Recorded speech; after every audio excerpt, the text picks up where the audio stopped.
stumbled upon you this last January, and thank God I did.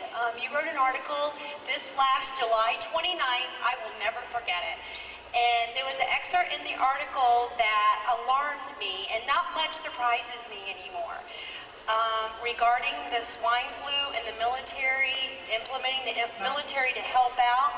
And in the article, I know you don't reveal your sources, but I'd like you to elaborate about the metal shackles they're going to put on the wrists with the computer chip. And maybe Catherine Albrecht, you can add to that comment. Unfortunately, I believe one among several plans to ensure that the government's edict of mandated vaccinations, and by the way, the state of Oklahoma last week passed through its House just such a law for the state of Oklahoma and its residents that everyone will be vaccinated in the state of Oklahoma.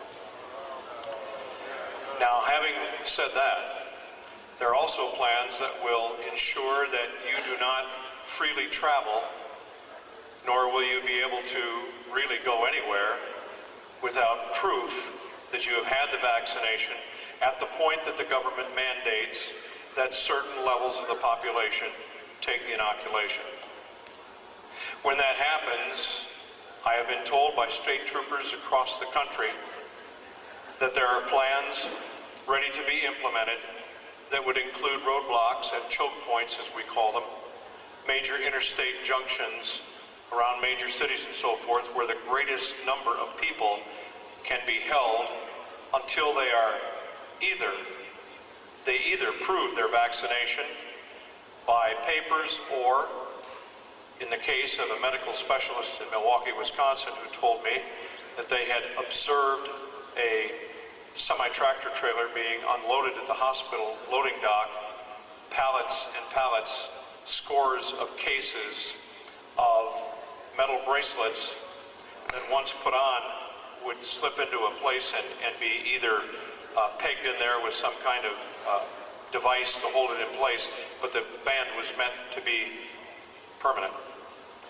On top is a chip. That chip will include all kinds of information about you and the fact that you have been inoculated.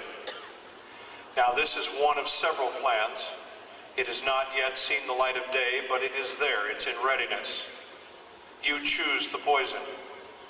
It's either slow homicide or slow suicide.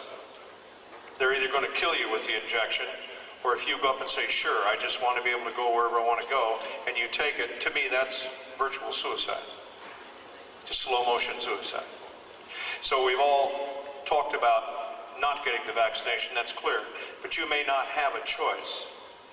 I am told that the plans include buses that will be standing by for people at roadblocks that refuse to take the inoculation. The people will then be escorted to the buses and taken, as I was told in the state I was in at that time when I was speaking to the troopers, you're going to get a free ride to a nice warm bunk at Fort Riley. Well, it's one of several plans. We can't know until they're implemented, but I assure you that those plans are in place, and law enforcement is going to be pulled in. In one of the articles I wrote, I said the law enforcement community will enforce a new world order. There will be many that will not, and that's good news for us. But I believe it's still a majority that will be standing in line saying, get your shot or get on the bus. That's what's coming.